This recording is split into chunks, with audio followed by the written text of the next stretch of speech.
दोस्तों आपके लिए फिर से एक नया सा टॉपिक्स लेके आया हूँ और ये जो प्रोजेक्ट टॉपिक्स है इसका नाम है 3 phase transmission lines fault detection का प्रोजेक्ट।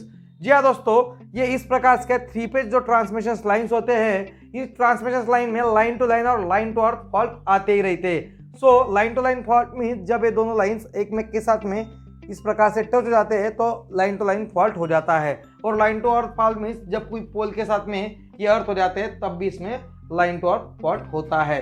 तो इस प्रकार के ट्रांसमिशन लाइन आपने बहुत जगह पे देखे होंगे। तो ये जो ट्रांसमिशन लाइन है जहाँ से इलेक्ट्रिसिटी जनरेट होती है वहाँ से इन्हें आगे ट्रांसमिट किया जाता है इस प्रकार के ट्रांसमिशन के टावर के माध्यम से। तो मैंने यहाँ पे एक मॉडल के पर्पस के लिए एक ट्रांसमिशन टावर भी आपको खड़ा कर लिया है। ओके, सो नाउ यहाँ पे हमने R phase then Y phase और बी फेज मैं इस टावर्स के ऊपर लेके आया हूँ। और एक्चुअली मैंने यहाँ पे वो जो मेरे जो आने वाले आर वाई वी जो फेज है सो उन्हें थोड़ा सा कॉम्प्रेस कर लिया हुआ है।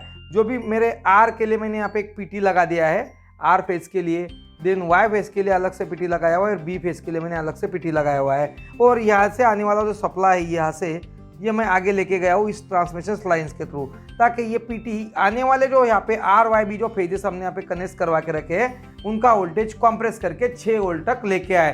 सो ये 6 वोल्ट का मेरा पहला पीटी है, देन 6 वोल्ट का दूसरा पीटी है और ये 6 वोल्ट का तीसरा पीटी है। और ये पीटी से मैं वोल्टेज लेके गया हूँ इन ट्रांसमिशन लाइंस के टावर्स के माध्यम से मेरे माइक्रो कंट्रोलर्स यूनिट्स को। ये इस जो पूरा प्रदेश का ये जो ट्रांसमिशन लाइन से आया हुआ है अभी आप देख रहे हो आर वाई बी, तो ये डायरेक्टली ये कि स्विच बोर्ड के माध्यम से मैं लेके गया हूँ इस माइक्रो कंट्रोलर्स यूनिट को। ये माइक्रो कंट्रोलर यूनिट जो है ये माइक्रो कंट्रोलर यूनिट्स यहाँ से आने वाले हर फॉल्ट को समझ सकता है। सो एक्चुअली हमें करंट वगैरह ना लगे, दैट्स व्हाई हमने वोल्टेज थोड़ा कॉम्प्रेस कर लिया है। सो जब हम यहाँ से 230 वोल्ट AC इसमें से पास करेंगे इंडिविजुअली हर पीटी से, PT1 से, आर फेज से रिलेटेड पीटी से, वाई फेज से रिलेटेड पीटी से और बी फेज से रिलेटेड पीटी से, जब यहाँ पे इसमें से हमारा सप्लाई आगे आगे जाएगा वो 6 वोल्ट का रहेगा, उसलिए हमें ज़्यादा इसमें करंट वगैरह लगने की संभावना ही नहीं होगी।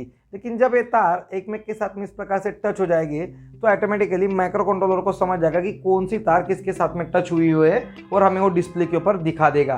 तो यहाँ पे मैंने उसके लिए ये स्विचेस ले लिए हुए हैं। सो ये जो मेरा पहला जो इधर का जो एक कॉलम से स्विच का, ओके, सो ये पहला कॉलम्स पूरी तरह से लाइन टू लाइन फॉल्ट के लिए है और ये जो दूसरा जो कॉलम्स है ये दूसरा columns line to earth fault के लिए है। तो जैसे मैं मेरा पहला स्विच प्रेस कर दूंगा तो हमें लाइन टू लाइन फॉल्ट किस फेज में ऊपर उसमें समझ जाएगा, आर वाई में है, दूसरा वाई बी में है और तीसरा हमारा बी आर में अगर लाइन टू लाइन फॉल्ट है तो वो भी समझ जाएगा। ये माइक्रो कंट्रोलर हरदम उसे डिटेक्ट करते रहेगा। सो माइक्रो कंट्रोलर्स को काम करने के लिए हमने यहाँ पे एक्चुअली जो हमारा वोल्टेज लिया हुआ है वही इसमें की एक पीटी में से ले लिया हुआ है। दैट्स वाई उस पीटी में से यहाँ से सप्लाई आने के बाद में ये हमें यहाँ पे 230 वोल्ट AC का जो 6 वोल्ट AC हो चुका है उसे DC में कन्वर्ट करने के लिए हमने यहाँ पे लगा लिए ब्रिज रेक्टिफायर, उसे फिल्टर भी करवा लिया है फिल्टर कैपेसिटर के माध्यम से। 7805 नाम का मैंने यहाँ पे वोल्टेज रेगुलेटर IC लगा दिया हुआ है। 7 नंबर के पिन को यहाँ से जाएगा VCC और 8 नंबर के पिन को ग्राउंड जाएगा। ये जो हमारा 7805 जो IC है ये हमारे इस माइक्रो कंट्रोलर के आर्डिनो यूनो माइक्रो कंट्रोलर जो होते हैं यानी एटमेगा 328 जो माइक्रो कंट्रोलर हमने यहाँ पे यूज़ किया हुआ है, इसके 7 नंबर के पिन को VCC और ग्राउंड जाते रहेगा। 9 और 10 नंबर के पिन को क्रिस्टल्स लगाया हुआ है। और ये जो वेरिएबल पार्ट्स आप जो देख रहे हो ये वेरिएबल पार्ट्स इस LCD के ब्राइटनेस और कॉन्ट्रास्ट कंट्रोल्स करने के लिए 16/2 का LCD भी हमने इसमें लगा लिया है। सो इस प्रकार से इसमें हमारे सारे जो कंपोनेंट्स है वो मैंने आपको बता दिए।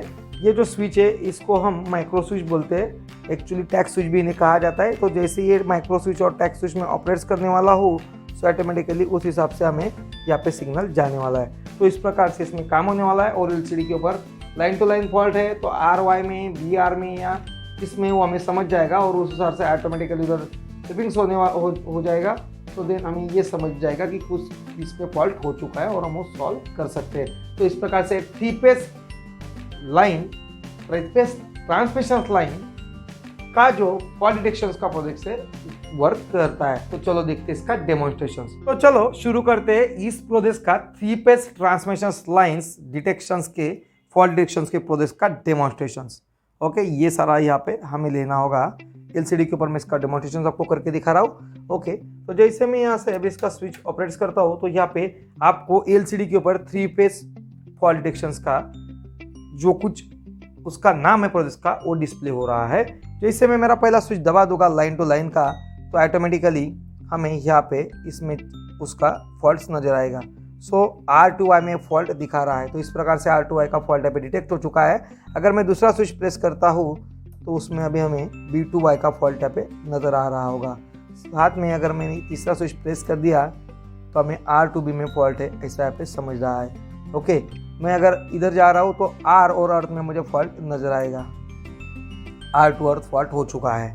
देन नाउ अभी जो फॉल्ट है वो है Y2 अर्थ में, और अगर मैं ये फाइनल स्विच प्रेस कर देता हूँ तो हमें फॉल्ट्स B2 अर्थ में इसमें नज़र आ रहा है। तो इस प्रकार से ये projects 3 phase transmission lines fault detections के लिए हमें बहुत काम में आने वाला है। आशा करता हूँ कि आपको ये प्रोजेक्ट समझ चुका होगा। धन्यवाद।